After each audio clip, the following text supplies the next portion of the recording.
Hello, everyone. Welcome back once again.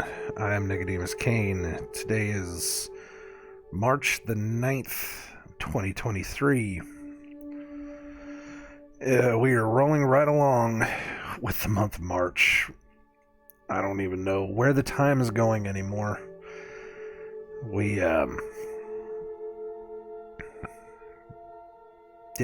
just keep moving right along. I don't know what else to say other than that. I didn't record yesterday. I actually slept in. I needed it. The alarm went off at my normal time, and I said, "I can't do this. I can't wake up today." So I got the extra hour sleep, and I feel a lot better. Especially the whole day yesterday, I was awake for the whole day, and I felt good. I think I just needed that. I think I just needed to take an extra hour of sleep. 1 hour power nap is what I want to call it. But I do feel better today. Although, looking out in the world, I see things just falling apart more and more. So many people that just refuse to see any truth whatsoever, that are constantly falling into the lies and manipulations of evil men. And I don't know how many times I can say it over and over again that the supposed people of this world, men of this world that tell you that they are working for your own good, they are not. Not anymore. I don't think they ever were. I think that they have put on a good lie, put on a good front in order to be able to manipulate us into thinking that they're doing good. But it seems like they are just there just to trick us into falling for the evils of Satan, the evils of this world, this satanic system that has been created and continues to roll on because good people will not call it out because they have been brainwashed and manipulated into believing that it is as it is. And they shouldn't stand up to evil authority. That they should just go along and get along and just sit on their hands and wait for some magical rapture to come take them away. And that everything will be just fine. Now, I'm not getting onto those people that want to believe that there's a rapture or not. I can't say for certain. What I will say, though, is that there are too many people in this world that have been convinced because of one verse in the Bible where it simply says, just sit around, just wait. Just let things happen for the way that they're happening. And then they've been tricked into believing that the authorities and rulers of this world have our best interests in mind, and they don't. And we see it time and time again that those that follow that path into destruction and pain and misery, and those that fight against it are killed for it. That the people of this world will lie about what the person is saying. They will slander the person that is saying it. They will imprison the person that is saying it.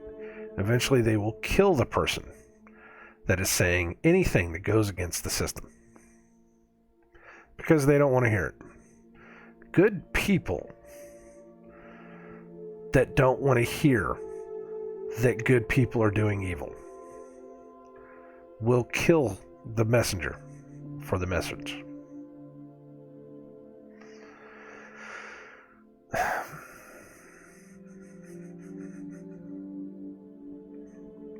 And I look out on it now. I look out on the Twitterverse, and I see it over and over again.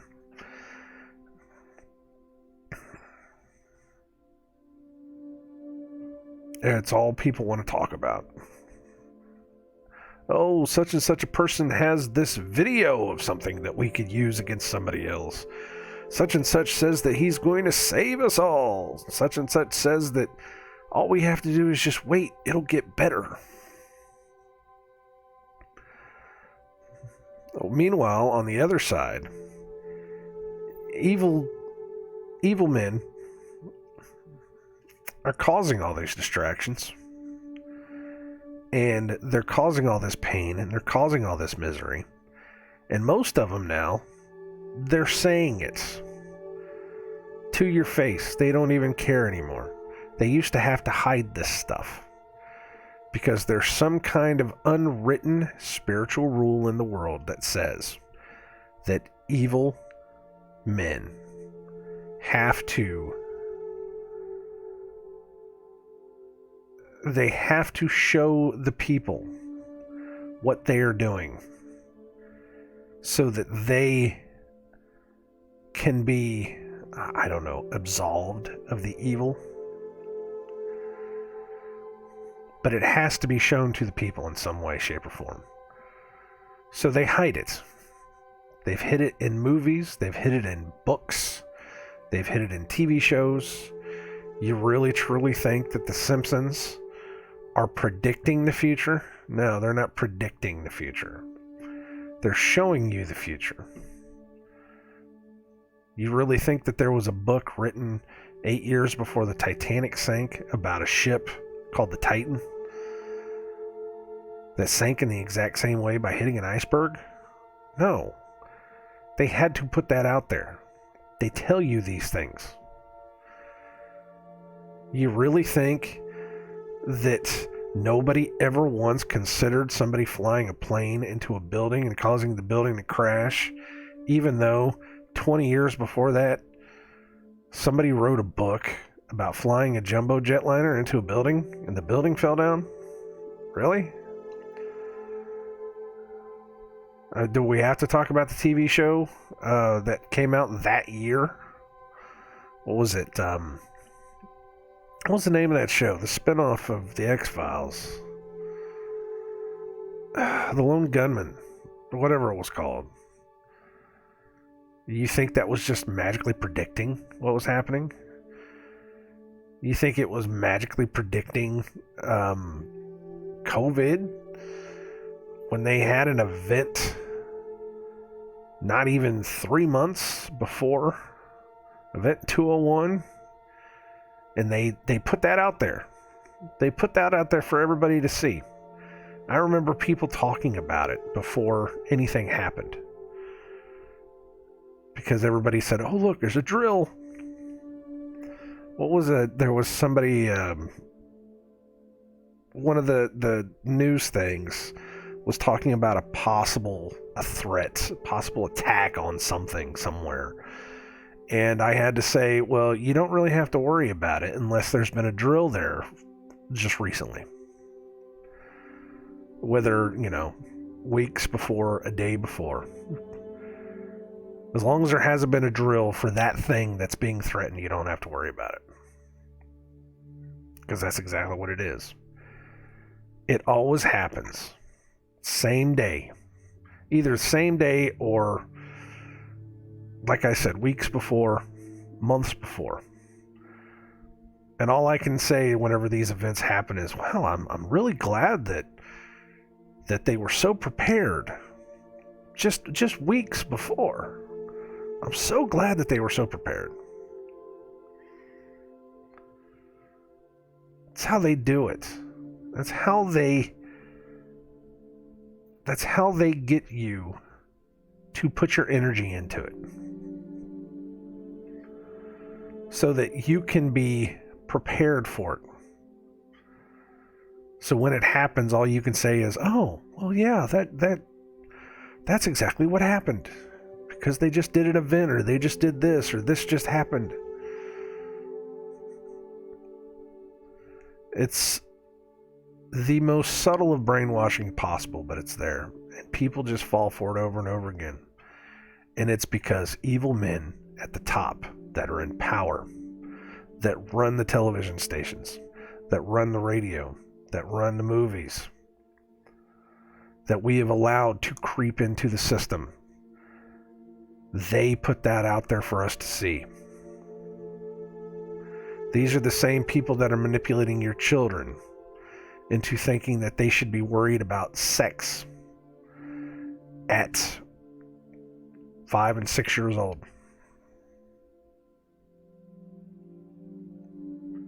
You need to wake up and speak out.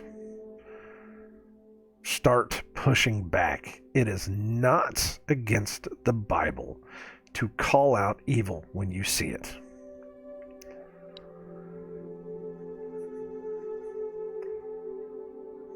But the masses have been manipulated into thinking that, oh, no, we can't push back like that. We have to be loving and caring, and everybody has to just learn at their own speed. No.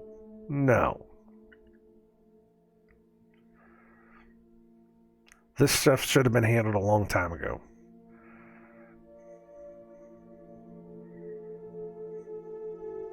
But weak people have just allowed it to happen. Because they don't know any better. But we have to stop this. We have to stop this. We have to speak the truth. It's crazy. It's insane. I find it interesting, though, that a lot of this is coming from...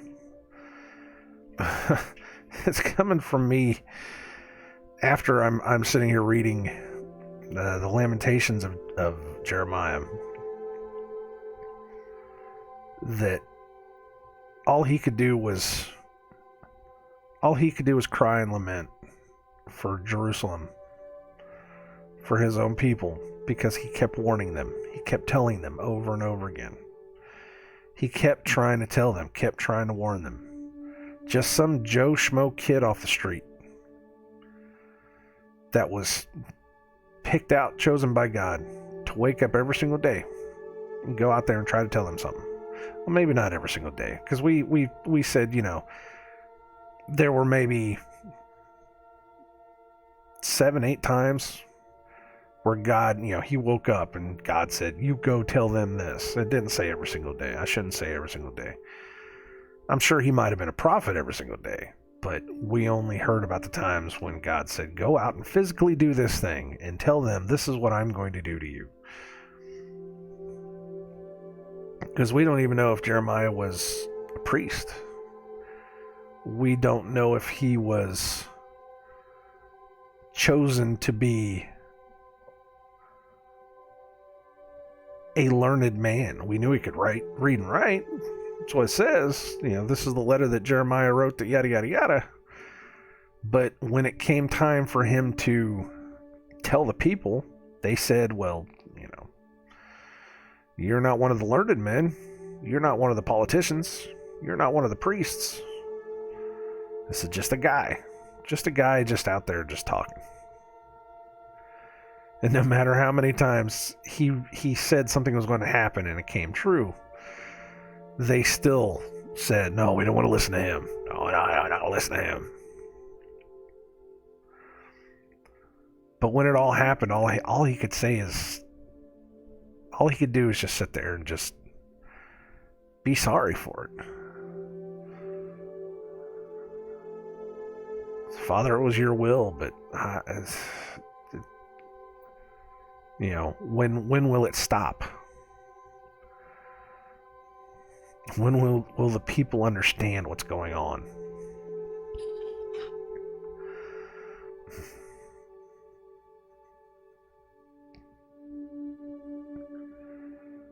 And I'm sure that there are so many people that are telling the truth, that are out there in the truth community, that are going through the same exact things. So why won't the people listen? Some of us know why. Some of us know why, and it's because they choose this. They'd rather live like this. They'd rather live in the evil because it helps them to live in their unrighteousness. They'd rather live that way than try to do anything good in their life whatsoever.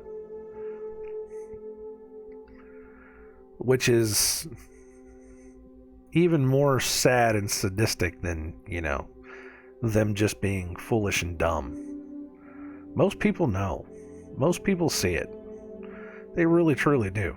But they don't want to acknowledge it. They want to turn that blind eye to it. Because they know they'd have to come to terms with the fact that they'd have to change their life. They'd have to have that coming to God moment that they definitely don't want to have. Because so many people know that they've lived so unrighteously and they don't want to give it up. They don't want the truth. They want the lie. They're comfortable in the lie. They're more comfortable with lying to their children about the way of the world, just simply to keep living in this fantasy that they have that everything's going to be okay.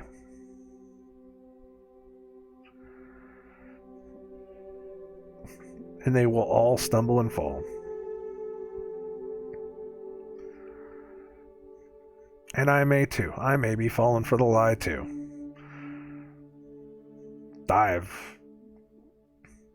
I look back, I look at my life now and I say,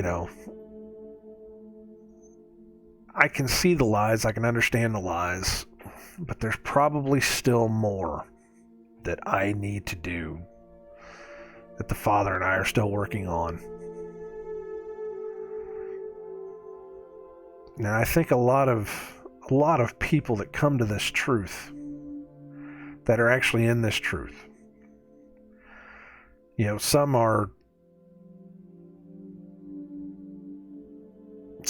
living that perfect righteous life the way that I think they're supposed to, that we're all supposed to.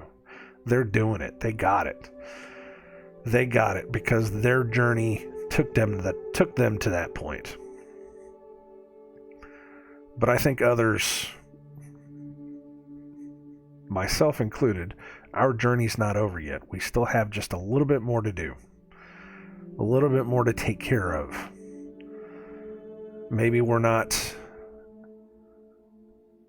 listening as well as we should have. Maybe we're not following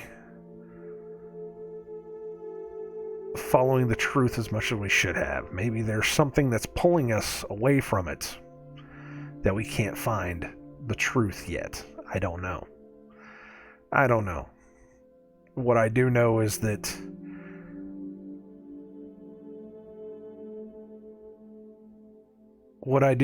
every day I am being led more and more to try to get people to hear the truth, to at least listen to the truth, to accept the fact that we've been lied to so much. We have to understand how much we've been lied to. We have to understand that we need to come to the truth. Pull ourselves out of this nightmare. Pull ourselves out of this unrighteousness. Do better.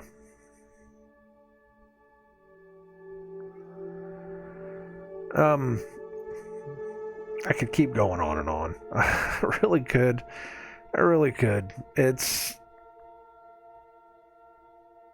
I hate being like that on melancholy whenever I first wake up, but you see it. When you get online in the morning, while you're sitting there after you take a shower or whatever it is, you just kind of glance over what people are talking about. And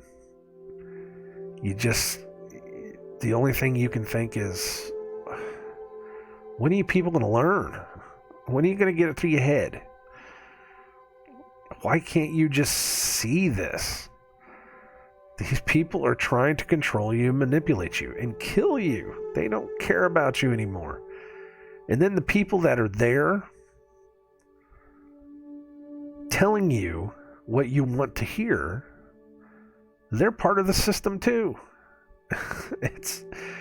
The whole thing is rigged from front to back. The whole thing has been rigged. The loudest voices that are speaking up against the system, you really think they're against the system? Are you kidding me?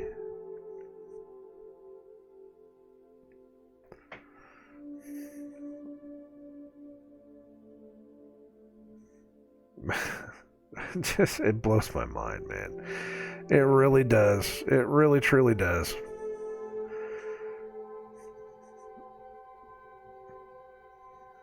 I just wish people could hear it. People could see it. Anyways, let's read Lamentations 3. This looks like a series of sentences. That's what it looks like. There's like 40 something, or no, how many? No, 66. Whoa, okay. Jeremiah, what are you doing to me here? 66 verses, and every single one of them is just a sentence. And there's a couple pilcrows in here that breaks it up. So, let's go ahead and read this. Let's see what Jeremiah had to say. It just looks, the way that this is laid out, it just looks weird. I don't know. Let's read this. Let's see what happens. So, Lamentations chapter 3. I am the man that hath seen affliction by the rod of his wrath. He hath led me and brought me into darkness, but not into light. Surely against me is he turned. He turned his hand against me all the day. My flesh and my skin hath he made old. He hath broken my bones. He hath builded against me, encompassed me with gall and travail. He hath set me in dark places, as they that be dead of old. He hath hedged me about, that I cannot get out. He hath made my chain heavy. Also when I cry and shout, he shutteth out my prayer. He hath enclosed my ways with hewn stone. He hath made my paths crooked. He was unto me as a bear lying in wait, and as a lion in secret places. He hath turned aside my ways, and pulled me in pieces. He hath made me desolate. He hath bent his bow, and set me as a mark for the arrow. He hath caused the arrows of his quiver to enter into my reins. I was a derision to all my people, and their song all the day. He hath filled me with bitterness. He hath made me drunken with wormwood. He hath also broken my teeth with gravel stones. He hath covered me with ashes. And thou hast removed my soul far off from peace. I forgat prosperity. And I said, my strength and my hope is perished from the Lord. Remembering mine affliction and my misery, the wormwood and the gall. My soul hath them still in remembrance, and is humbled in me. This I recalled to my mind, therefore have I hope.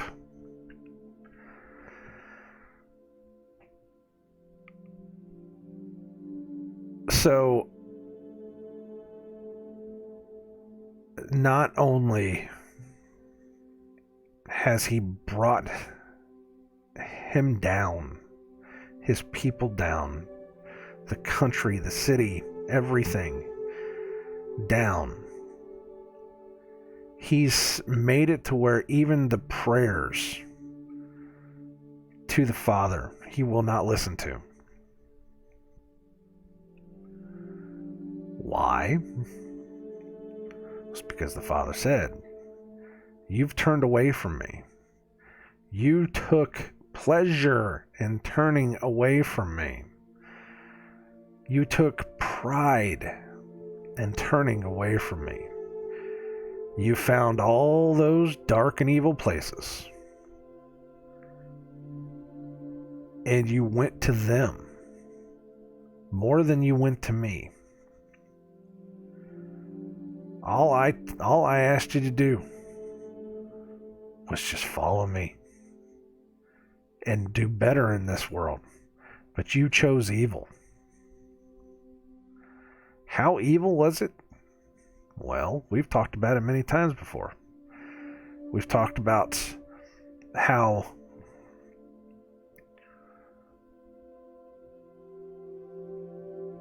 promiscuous it was.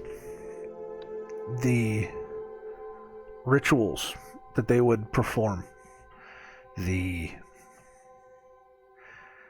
witchcraft and darkness that he told them not to do. Things, not just praying to other gods, but the rituals that they would do. You remember back in these days, that type of evil, those type of rituals, that type of understanding was more out in the open. It wasn't secret like it is now. The only time you ever hear about, these satanic ritual abuse stories, it always comes in secret. They have to do this behind closed doors. They have to do these sex magic rituals in private, in the darkness, where you can't hear them or can't see them, can't understand them. And when somebody does find out, it's always, oh, that's just a myth. It's not even real. Even though it's first page Google. You can Google this stuff. It's out there in the open. They want you to know it so that you know that it exists. But this is what they do. But it's still kept in secret so that you can't know. Because if you knew, you would be able to call them out and stop it. But back then, it wasn't as secret. They would still do it, but it wasn't as secret. Ezekiel still talked about, well, look behind the wall, look behind the door, look behind the curtain. They're only one layer down. That's how bad it was then. It was one layer down. They were doing it. I mean, in Ezekiel it talks about, and we'll get to Ezekiel. It talks about the priests that were in the temple were praying to the sun in the east as it rose in the temple of God, mixing the religions. That's how they were doing these things. No matter how bad you think the sin is on the surface, it's 5 times worse behind closed doors. But now it's several layers down. And it's not just 1 or 2 layers down, it's several layers down. They really had to hide it. But it's getting to the point to where it's coming back out in the open. It's coming back out in the open, and you're starting to see Jeremiahs pop up all over the place that are calling this stuff out. Look what they're doing there. Look what they're doing there. What's this over here? But the people don't want to believe it. The people don't want to believe it because they can't. They refuse to think that the higher powers, the people that are in charge, that they have put their faith in more than they put their faith in God, they wouldn't do these things.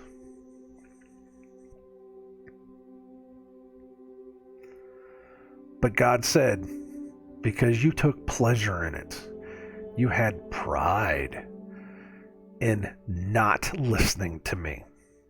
You took pride in not following me. You took pride in lifting up these evil people that were doing these things. You mixed yourself in with other religions and went against me. He said, I will cut you off. You will be nothing to me. Oh, but God is supposed to be loving and caring, and He's supposed to take us back. Yes, He's supposed to take you back. But not if you don't follow Him. He will look at you and say, and this comes straight out of Christ's own mouth. He will look at you and He will say, I didn't know you. I don't know who you are. There will be those at the end times where they will say, Lord, Lord, didn't we prophesy in your name? Didn't we speak your good words? Didn't we do everything that we possibly could in your name? And He will look at us and He will say, I don't know you. I still put myself into that category until I know that I have secured myself. Until I know that I have not fallen away from His word. I still put myself in that category. I don't want to be that guy. I don't want to be that guy. I want to do better. I want to absolutely do better for myself. So that He will not turn His face away from me. Oh, but Christ would never turn His face away from you. He saved everybody. He went out, he told a woman in the streets that the food that I give to everybody else is not for the dogs. Somebody called it a hippie Jesus, and I don't want to call it a hippie Jesus. I think it's a little too rough. But there is a point where Christ was,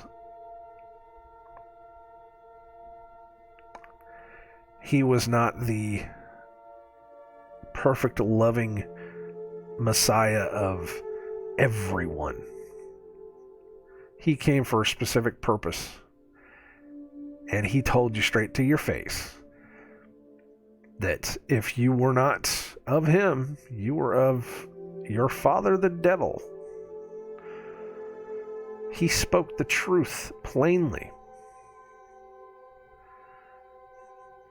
Absolutely plainly. He said it straight out. You're either one way or another. What's even worse is that you're in between.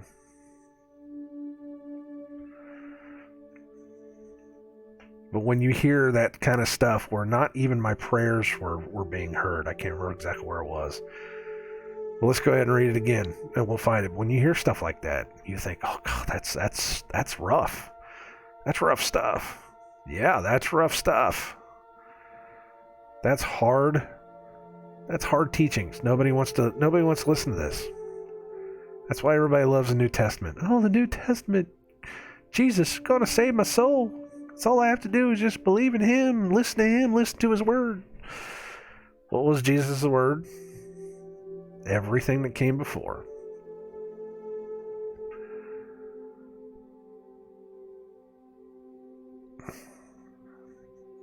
Let's read it again. Starting at the top.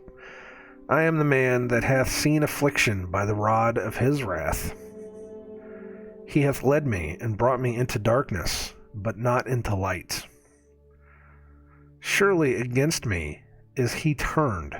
He turned his hand against me all the day. I don't have to go over this stuff. This is the most self-explanatory. Every single one of these sentences. There's a couple of them that you do need to talk about, though. But I mean, just until we hit something that I really need to talk about. Verse 4, my flesh and my skin hath he made old. He hath broken my bones. He hath builded against me, and compassed me with gall and travail. He hath set me. Let's at least talk about that. So the people know, so that we're not just going off with gall and travail. Gall is bitter venom, poisonous venom. He has compassed me with gall and travail. Used to be, before this point, the only people that, or the only ones that used gall and travail against the people were those evil men that were in higher power, or that were, in the higher authorities.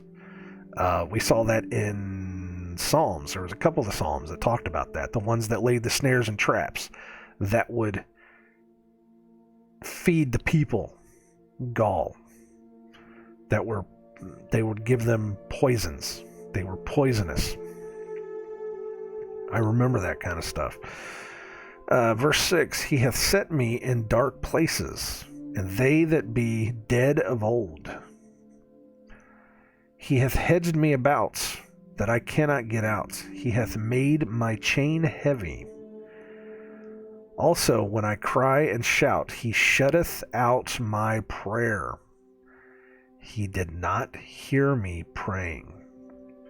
Eventually it says that when the people are taken captive, when they are taken and forced into those dark places, he will eventually hear the cries of his people. But it also says, before this, I will not hear your prayers. I will not hear your cries in the time that you make them, until I am ready to. This is God saying, you chose this. You took pleasure and pride in falling away. What is he supposed to do? He loves you and he wants you to come back. He wants you to come back to him now. But he says there's a point. There's a point of no return. And once you pass that point, what can he do? You chose this. Well, that makes God bitter and angry and evil. It doesn't make him bitter and angry and evil. That makes him righteous. He judges righteously. If you broke the law, let's say you went out and you stole something, and you went to court, you got arrested, you went to court, and the judge said, oh, that's okay. You just get away. You get away with a warning. You'll be all right. That's not judging righteously. That's just letting you go. To judge you righteously would say, oh, well, you stole something. Therefore, your punishment is you get, maybe a year in prison. Whatever it is. I don't know what it is. That's judging righteously. To just let you off, to just let you go, to say that you want to be saved, but you still chose to follow after evil, follow after darkness, follow after witchcraft, warlords and warlocks, and not listen to what God has for you. If you go do all of that stuff, and then whenever the times of tribulation come, and God turns his back to you, and you say, God, please help me. I did everything you wanted me to do. If he were to turn and pick you up and let you in, even though you had sinned, you had done all this terrible stuff. That's not judging righteously. That's playing favorites. Oh, you're my perfect one. I will, even though you've done all of this, I will brush you off. And no. It says it through the whole book over and over and over again. And it hits me just as much as it hits everybody else. It says you need to ask for forgiveness and then repent. Turn away from your sins, from the evils of this world. Then I will save you. Then I will bring you into the kingdom of heaven. Then I will do this, do that. I talk about the Monday through Saturday sinners over and over again. The ones that think that they can just go in on Sunday, wash it all clean, then go right back out into the darkness that they do all the time. Those people aren't going to make it. You don't get to just stand there and just say, Christ will save me. Christ will save me with the blood, and he'll know my heart and everything. And it's not how it works. For a while I believed that. For a while I did believe that. Until he started putting it in my head, there's more to it than just this. The Bible itself says there's more to it than just this. You believe in Christ and he saves you, but then you turn away from the darkness you used to do. That doesn't go against the book. That doesn't go against the Bible. It doesn't. What goes against the Bible is people that say, well, Christ has me, so I'm good. And then they get to go off and do whatever they want to. That's not what the book says. It's not what the book says. I can go over this again and again and again, and I can have 20 million people come to me and say, well, no, that's not right. That's not right. And I'm like, no. That's not what the book says. These were his chosen people. And I'm sure a lot of them were very righteous. They did exactly what they were supposed to do. And there was those that probably listened to Jeremiah. And when the time came for the nation to be wiped out, they probably stood there with their hands together and they let themselves be taken in captivity, because God said, if you let yourself be taken in captivity, that's where you're supposed to go. Because they listened. Because they weren't running away from it. Because they weren't going to church on Sunday to hopefully wipe all their sins clean and then going out to the bars on Saturday night the next week. Friday and Saturday night.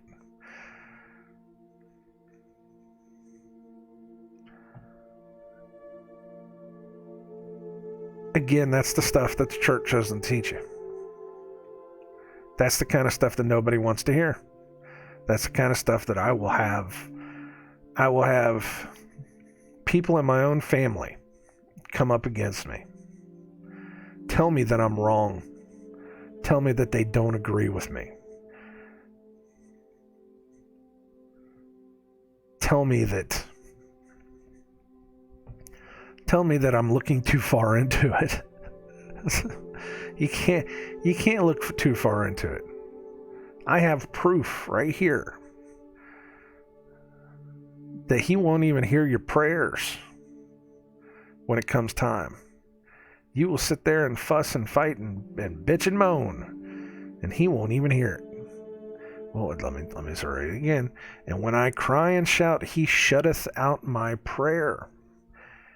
He will not even hear it. He will shut it out. Oh, Father, we did everything in your name. We celebrated your birthday. We gave to the poor. We did all these things, all these wonderful and magical things. And he still shuts out your prayer.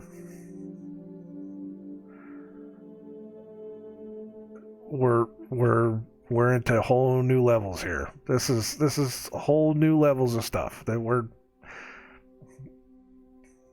Again, if I was telling you that everything was going to be hunky-dory, that you could go out and do whatever you want and just everything would be just fine, I would have more than 20 views per video.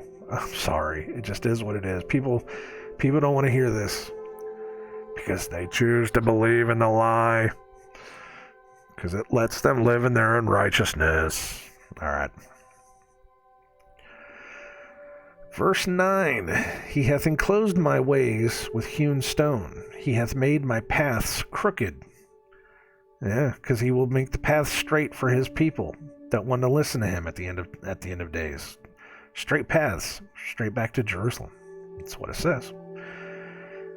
He was unto me as a bear lying in wait, and as a lion in secret places. He hath turned aside my ways, and pulled me in pieces. He hath made me desolate. He hath bent his bow, and set me as a mark for the arrow. He hath caused the arrows of his quiver to enter into my reins. I was a derision to all my people, and their song all the day. He hath filled me with bitterness. He hath made me drunken with wormwood. We have seen that wormwood before, and I think it's just bitterness. Yeah, bitterness is poison. He hath also broken my teeth with gravel stones. He hath covered me with ashes. Just reading that hurts my mouth. Broken my teeth with gravel stones. Just hurts thinking about it. He hath covered me with ashes. And thou hast removed my soul far off from peace. I forgat prosperity. Now he gives us peace and prosperity because he puts that protection around us, that barrier protection around us that I always talk about. There are enemies at the gates constantly trying to get in, trying to force their way in. That when he removes that protection, that's when he lets them through. 18, and I said, my strength and my hope is perished from the Lord. Remembering mine affliction and my misery, the wormwood and the gall. My soul hath them still in remembrance. It is humbled in me. I am humbled because of this. This I recall to my mind, therefore have I hope. My soul hath them, the remembering of the affliction and the misery. My soul hath them still in remembrance, and is humbled in me.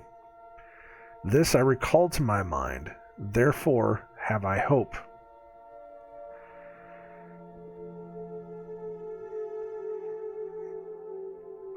Because I know that he is bringing all this against me. Bringing all this misery and pain and destruction against my people, against, what I see. And I warned them, I told them. But he still had promised me something better. I did what he wanted me to do. I listened to his commands and said the things I needed to say. Did what I needed to do. Tried to live as well as I could. And no matter how much I'm going through this darkness, this pain, this misery, this destruction, he will bring me out of it.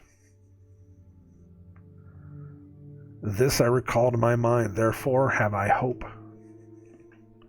I want to check and make sure. Which one was that? 21? 21.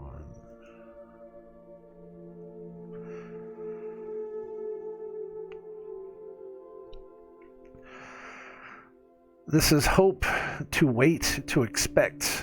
By implication, to be patient. To wait for. Hope. Hope is waiting. To be patient. Keep that in mind. With all the different talks of getting through things, to look forward to what is coming, to stand firm against the evils of this world. Hope. 22.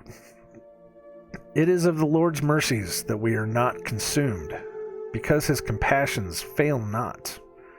They are new every morning. Great is thy faithfulness. The Lord is my portion, saith my soul. Therefore will I hope in him. The Lord is good unto them that wait for him, to the soul that seeketh him. It is good that a man should both hope and quietly wait for the salvation of the Lord. It is good for a man that he bear the yoke in his youth. He sitteth alone and keepeth silence, because he hath borne it upon him. He putteth his mouth in the dust. If so be there may be hope. He giveth his cheek to him that smiteth him. He is filled with reproach. For the Lord will not cast off forever. But though he cause grief, yet will he have compassion according to the multitude of his mercies. For he doth not afflict willingly, nor grieve the children of men, to crush under his feet all the prisoners of the earth, to turn aside the rights of a man before the face of the Most High. To subvert a man in his cause, the Lord approveth not. Now we're starting to get into some good stuff. I have seen all this pain and destruction and misery before me, but because I have hope, I understand that this is what God told me. Back up to 22. It is of the Lord's mercies that we are not consumed, because his compassions fail not. It is the tale of the prodigal son. No matter how much the son goes off and does all of the most wicked, evil, and vile things, the Father will always welcome you back. Before the end. I gotta keep putting that in there. If the son is lost, when the end comes, can the son be found again? If the sheep is lost from the flock before the day of destruction, can that sheep be found again? And there's subtleties to that too. It's not just about, wanting to turn and come back to it. It's wanting to change and come back to it. It's wanting to be something better than you were. It's not just, oh, hey, let me come back and sin inside of your house. No, that's not what it is at all. I want to come back and be better. I want a better life than what I had. What I had was nothing compared to how good you can give me life. So I need to come back to you. That's what it is. It's not just accepting it back because you've fallen, but you want to stay in a fallen state and come back. That's not what it is at all. You fell, and you ask God to help lift you up, to make you better, to do something better with you. And so he takes you back. He accepts you. You ran away, but he's bringing you back in. If he brings you back in, and if you fall away again, you fall away again. There's always hope. He will listen. But if you fall away and you don't come back, he can't do anything for you. He has enough love for you that he will let you do what you want to do. That means if you want to go out and if you want to live the life of sin and whatever, hey, that's fine. But he constantly tells you, come back before it's too late. Come back before it's too late. 23. They are new every morning. Great is thy faithfulness, which is the mercies that are not considered, the compassions. The Lord is my portion, saith my soul. The Lord is my portion, saith my soul. Therefore will I hope in him. Therefore will I wait in him. The Lord is good unto them that wait for him, to the soul that seeketh him. It is good that a man should both hope and quietly wait for the salvation of the Lord. It is good for a man that he bear the yoke in his youth. He sitteth alone and keepeth silence, because he hath borne it upon him. He putteth his mouth in the dust. If so be, there may be hope. He giveth his cheek to him that smiteth him. He is filled full with reproach. So, there's a lot of people that have talked about this.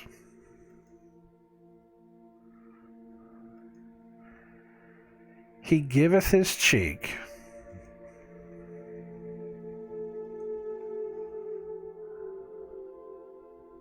He grants his cheek. Put on to set on.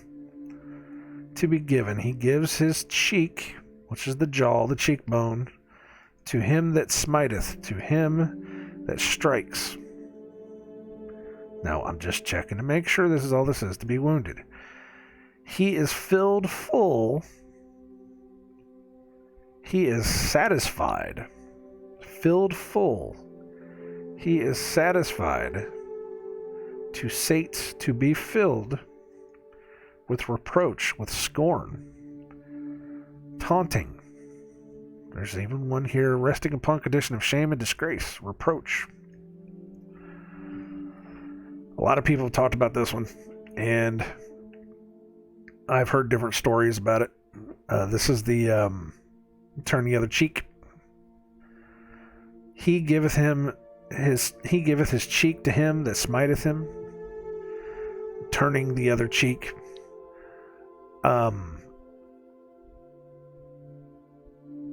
The story that I've heard a couple times now is that the custom of the day, and you have to remember there were customs that they had then that we don't have now.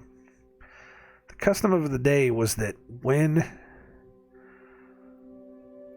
a master was mad at his slave, at his servant, at whatever it is,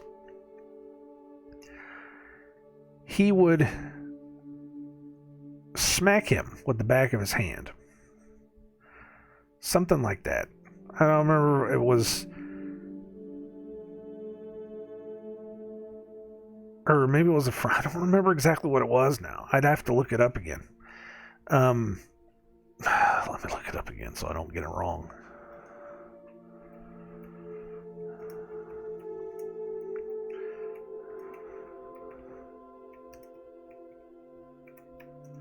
But it was something along the lines of when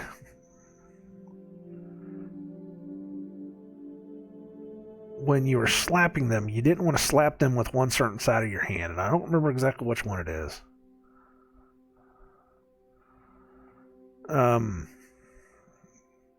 Of course, there's so many people that will say, do not take revenge.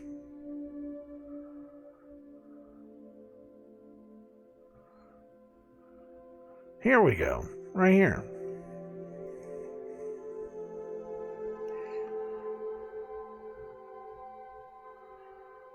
And there's a lot of people that will say, oh, it just means do not take revenge. It's not an eye for an eye. It's not a whatever for whatever.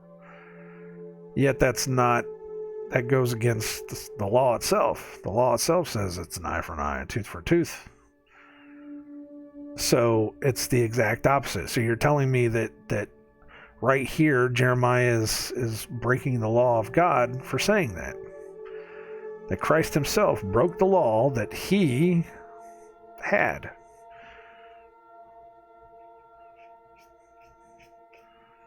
Now, a lot of people can disagree with that. I get it. I absolutely get it. But there's been a couple different people that have talked about this. The culture, and this is right here, this is what this is saying, the culture in many Eastern cultures, even today, the right hand is considered clean and is used for clean activities such as eating. The left hand is used for other things and is considered unclean. When a person struck someone, it is done with the back of their hand. The person who is struck is hit on their right cheek. This means that the bully used the back of their right hand to strike. I don't know how that works.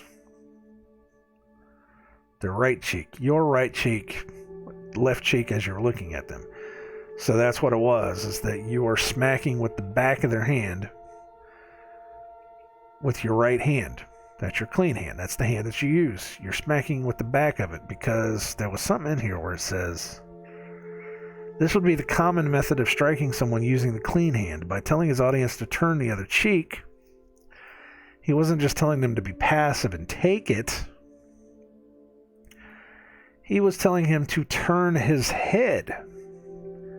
Give him the other cheek. So that whoever was smacking you they couldn't give you an open-handed, they couldn't hit you with the inside of their hand, because that's their clean hand. That's the hand that it would have been not only inappropriate for them to smack somebody with the inside of your hand like we do now, because that's how we smack each other now, is with the inside of our hands. Back in the day, somebody would smack you with the back of your hand. You hear the stories about people saying, don't make me have to give you the back of my hand. That's what they used to do. They never used to give you an open palm slap. Many cultures back in the day, they didn't do, the open hand was considered something else. What is it about belly dancers? I've known many in my life that they will tell you, when you're dancing, you don't put your hand palm up, because women that would dance palm up were prostitutes. They were accepting money. You danced with your hand down, because they believed, more than we do now, that if you have your hand up, if you use the inside of your hand, it means something more than just the back of your hand. Don't let me smack you with the back of my hand. I used to hear that all the time. We don't hear that anymore. Everybody wants to open palm slap everybody in the face now.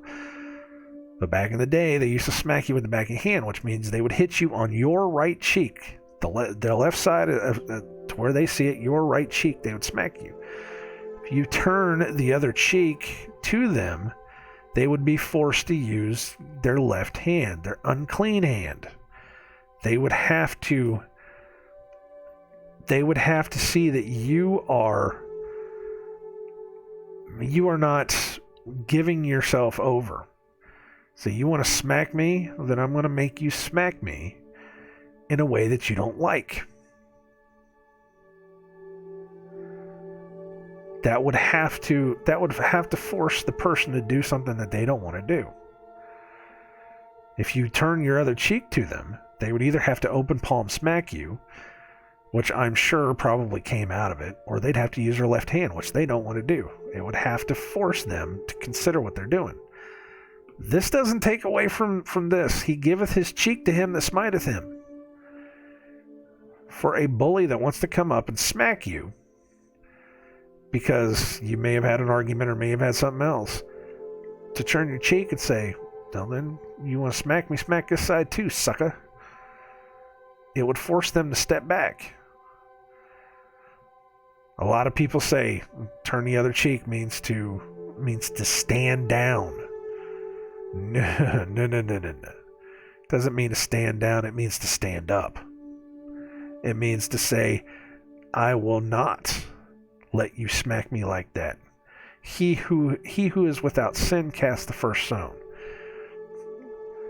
I will force you to sin if you really wish to hurt me. I will cause you. I will tell you I am willing to take another hit from you, but I'm going to force you to do something you don't want to do in order to hit me. That's what that says. It doesn't mean to stand down. It means to force them back into a place they don't want to be. A lot of people can say that's another way. But he is filled full with reproach. He giveth his cheek to him that smiteth him. He is filled full with reproach. The person doing the smacking will be filled full of reproach, of shame, of, what was it again? Where did it, oh, come on now. Where'd you go? There you go. Scorn. Scorn upon an enemy. Well, maybe this is about the guy. Disgrace. There you go. What is contumely? What? What the heck is this? Hold on a second.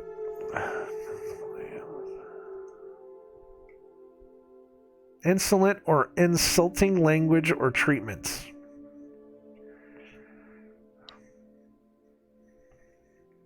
He giveth his cheek to him that smiteth him. He is filled full with reproach. So anyways, I've heard it several times. And again, they've taken the words of the Bible. They've taken the words of Christ, and they have made a very submissive people.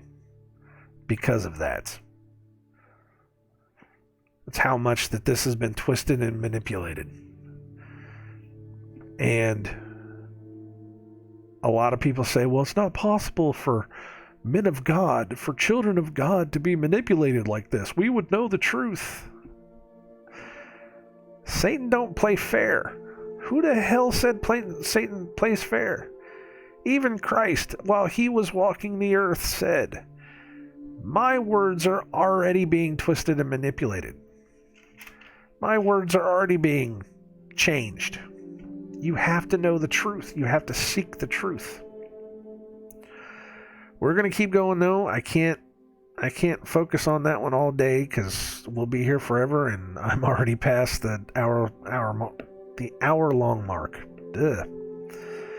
31. For the Lord will not cast off forever, but though he cause grief, yet will he have compassion according to the multitude of his mercies.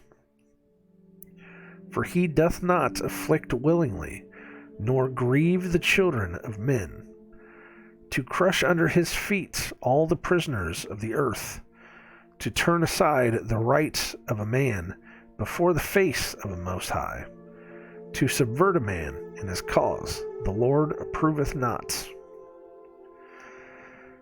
Alright, 37. Let's try this again. 37. Who is he that saith, and it cometh to pass, when the Lord commandeth it not?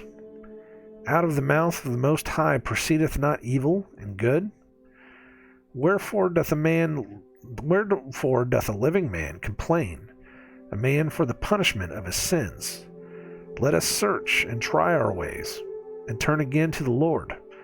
Let us lift up our hearts with our hands unto God in the heavens. We have transgressed and rebelled. Thou hast not pardoned. Thou hast covered with anger, and persecuted us. Thou hast slain. Thou hast not pitied. Thou hast covered thyself with a cloud, that our prayers should not pass through. Thou hast made us as the 45. Thou hast made us as the offscouring and refuse in the midst of the people.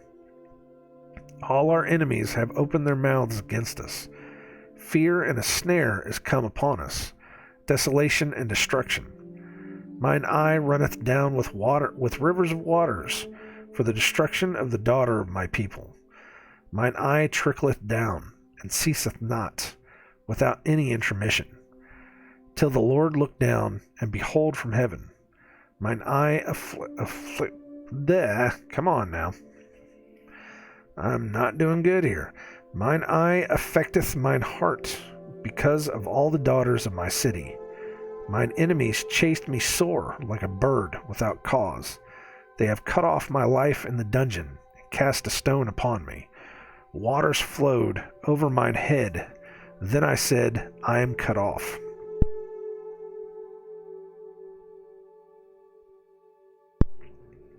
Alright. Had to take a drink. Back up to 37. Who is he that saith, and it cometh to pass, when the Lord commandeth it not? Who is he that saith that it cometh to pass, when the Lord commandeth it not? Just like all those false prophets that Jeremiah was calling out before. Out of the mouth of the Most High proceedeth not evil and good. Wherefore doth a living man complain, a man for the punishment of his sins? So why does a living man complain for the punishment of his sins? He knew his sins were coming, and you still did it anyways. Why are you complaining about it? Oh, but because I was promised that this and this and that. No, God promised you that this was going to come down on your head, and you chose not to listen to him. Let us search and try our ways, and turn again to the Lord. Let us lift up our hearts. Well, let's go back to that one. Let us search and try our ways. Let us find out the things that we are doing wrong, and ask the Father to help us fix them, and change them. Try our ways to change them, and turn again to the Lord. Remember, that's all Jeremiah from from almost from Jeremiah 1 all the way into Jeremiah 10, maybe 13. All Jeremiah kept saying was, do not do as the heathens do. Do not do this. Do not do that. Look how they, do all this stuff for different gods. Don't do that. But, again, we've gone through that before as people don't want to listen to it because they're happy in their happy joy feelings. Of course, all I can say to that is, if you don't know the holidays you practice, you will never understand. You will never understand how much you are disobeying God. Even blowing out candles on the birthday cake is considered witchcraft. You have to come out of it. 41. Let us lift up our heart with our hands unto God in the heavens. We have transgressed and have rebelled. Thou hast not pardoned. Thou hast covered with anger and persecuted us. Thou hast slain. Thou hast not pitied. Thou hast covered thyself with a cloud, that our prayer should not pass through. Thou hast covered thyself with a cloud, that our prayer should not pass through. Again, he will not hear the prayers. There will be great crying and gnashing of teeth and weeping. But he's not going to be able to hear it because he's going to have to judge righteously.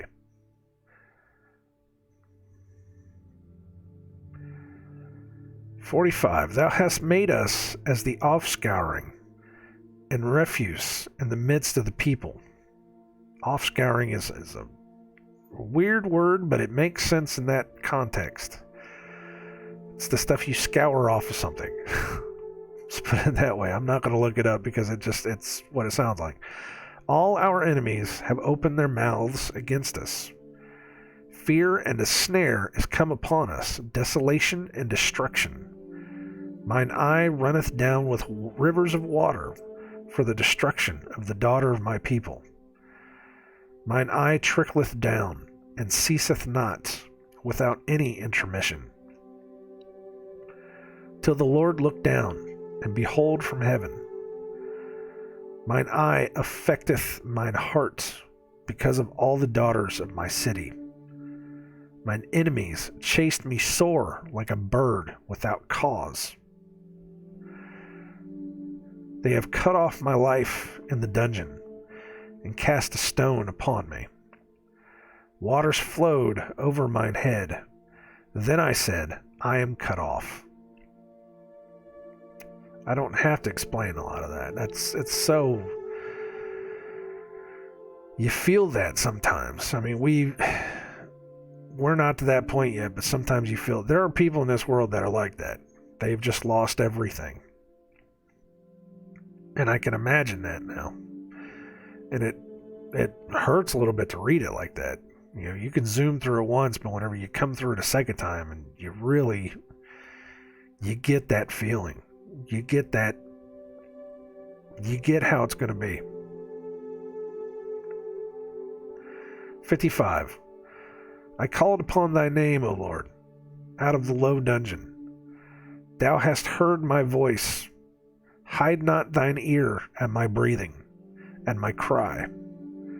Thou drewest near in the day that I called upon thee. Thou saidst, Fear not. O Lord, thou hast pleaded the cause of my soul. Thou hast redeemed my life.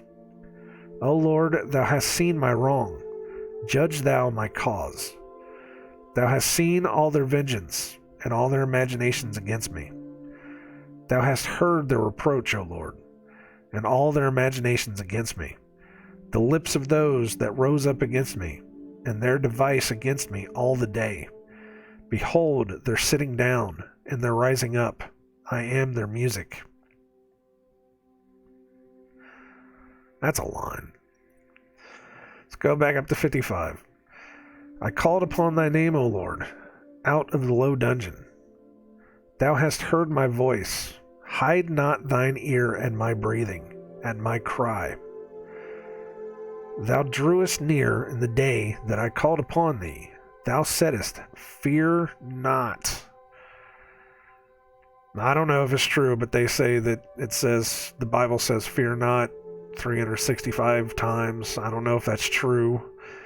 It could very well be. I don't know. But it's supposed to say that, for every single day, God tells you not to fear, not to worry.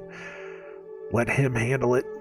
All you have to do is just listen to what He says. Just like a good father would.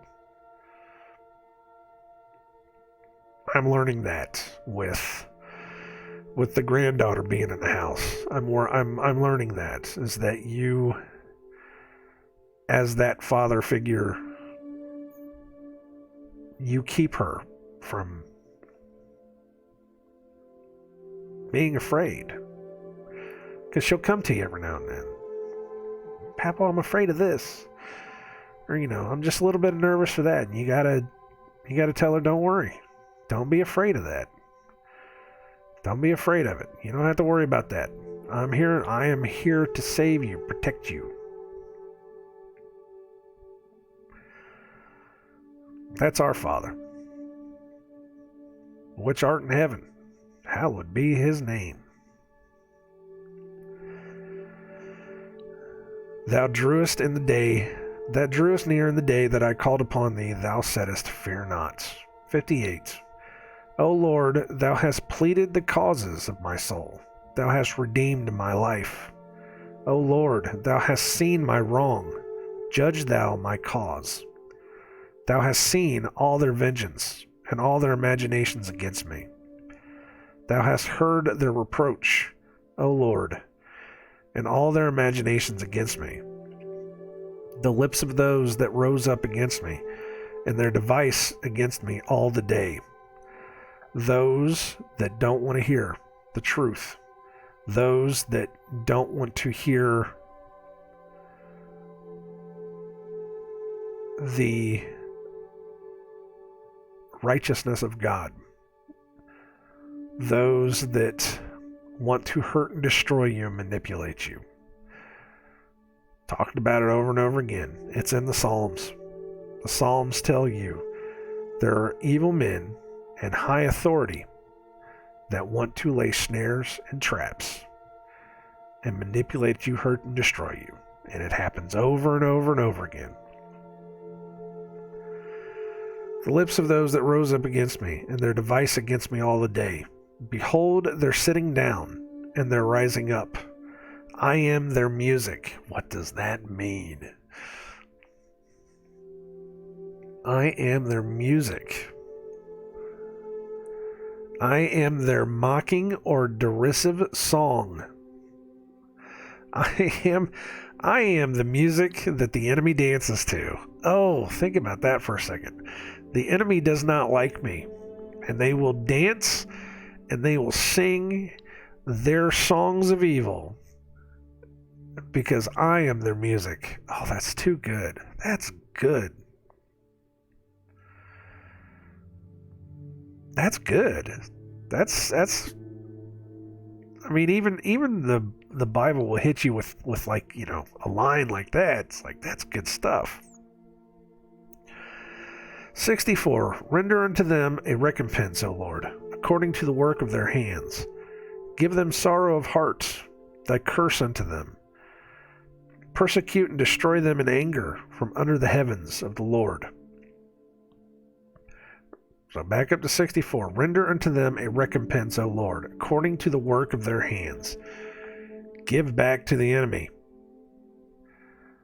which they have given unto me.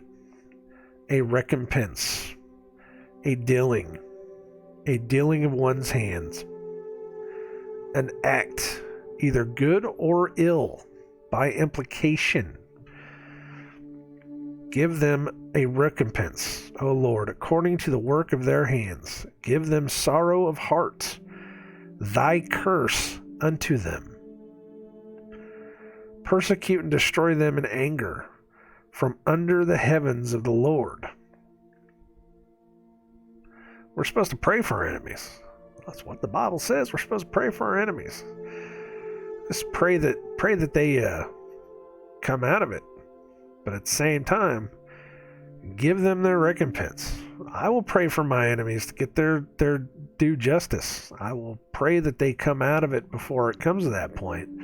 I will forgive them when it comes to that point.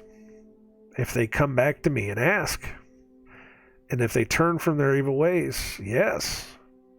But if not, I will pray for their comeuppance. I will pray for their due justice. I will pray for their curse. Persecute and destroy them in anger from under the heavens of the Lord. Oh, but that's bad. You're not supposed to talk like that. Yet again, people that want to say that, they don't read the book. Most people that go to church never read the book. They only hear what their pastor or their priest or whoever it is, they only hear them read it out of the book, and they can read it with them, but they forget it as soon as they walk out of the church. They don't ever come back to it like this. They don't ever listen to it, read it over and over again. Some people do. Some people do, and then again, you have those that are out there that they will tell them that's not what it says. They will go out of their way to say, no, that's not what it says. It's not what it said. No, you're listening to it wrong. You have to understand it a certain way, you know. Yes, Christ talked in metaphors and riddles so that, you know, his words wouldn't be used against him, but, you know, it could mean one thing or it could mean a completely different thing. Here, look over here, you know, this is the way that he meant it. All the while you should have been going the other way, but, you know.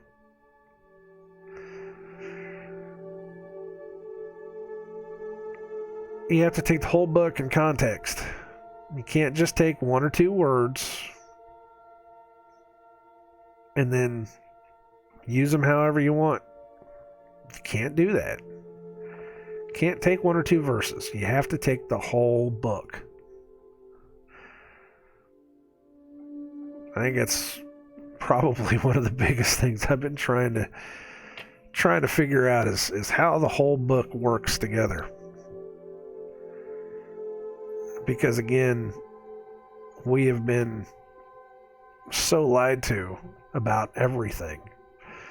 Especially this. Why especially this? Because the devil doesn't play fair. He doesn't have to play fair. Nobody ever said the devil has to play fair. Who says that? Nobody ever said that. Doesn't play fair. Therefore, he will lie and trick you, manipulate you, and destroy you any way, shape, or form possible. What's the first way he's going to do it? Well, did God really say this? Did God really say that? That's all you need to know. Anybody that ever tries to tell you that you are wrong because you read the Bible a certain way, that you understand things a certain way, anybody that tells you that says, well, you know, that's not what the book really says. You know, the book really says this. You look at them and say, well, Satan says, did God really say that? Because that's the truth. More than anything else, that's the truth. Because that was the very first thing we are told, that the snake, which they call Satan, which the Bible itself calls Satan, the snake in the garden, that was the very first, one of the very first things out of his mouth. Did God really say that?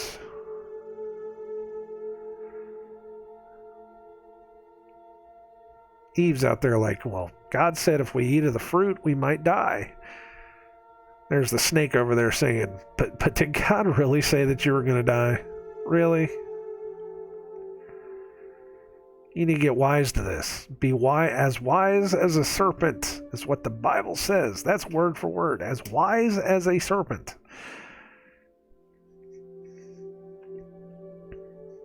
Just trying to help. And I could be wrong. That's why I say don't listen to me. Go find out for yourself.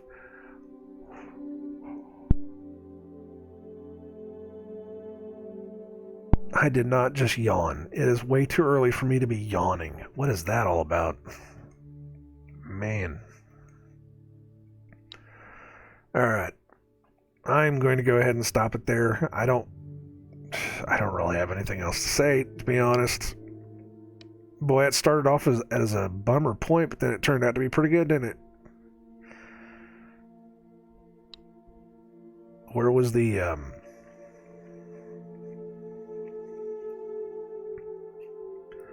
Behold, they're sitting down and they're rising up. I am their music. That's just too good, though. I don't know if I'm going to make that one the tagline for the video, but that's still really, really good.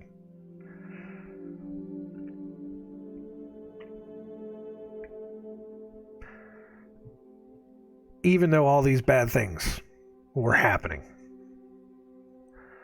all this pain and destruction and death and everything that Jeremiah kept seeing, he kept hope in his heart. He kept the understanding that God promised something more. He knew that they had been rebellious, that they had done bad things, that they had gone against God's word. He knew.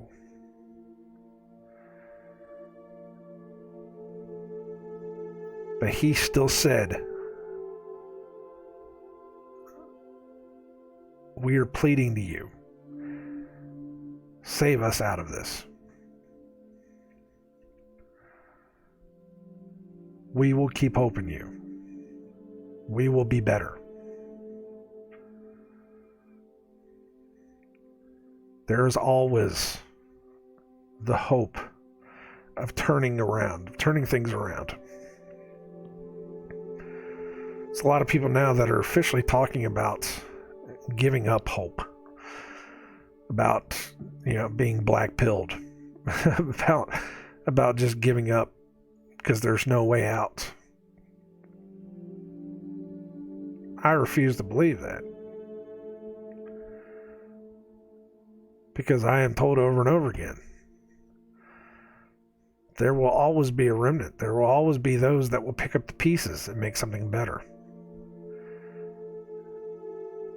Even if it comes down to just 8 people, even if it comes down to 3 people that get saved, there will always be those. Because that's what God promises.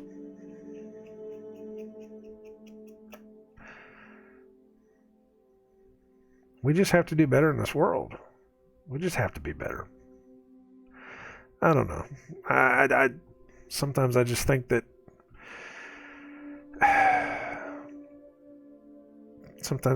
it's all fallen upon deaf ears. Especially outside of this, I know, again, these videos barely get touched by anybody, and I'm sure that there are so many people that have, again, been brainwashed into believing that, we have to interpret the Bible in a very specific way. They can tell me all day and all night, well, you're wrong for this, you're wrong for that. That's not the way that it's meant to be taken. And they can tell me that. And all I can say is, well, what else do I have? Because clearly you're telling me one thing and the Bible's telling me something else. If we're supposed to do this, we're supposed to do this right. Yeah? But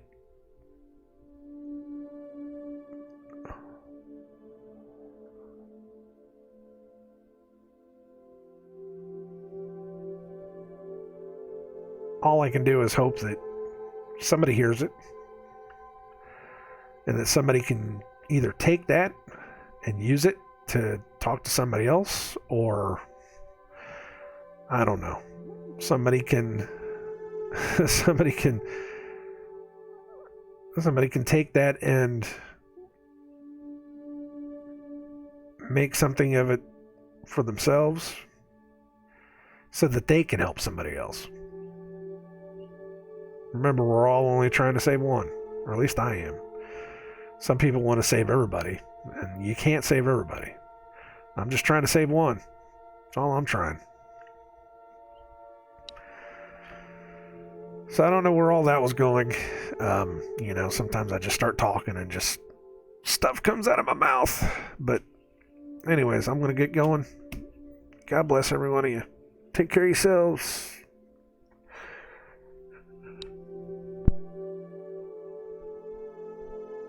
That was the second yawn. What is that? Why am I so tired now? What is this? I gotta go wake up.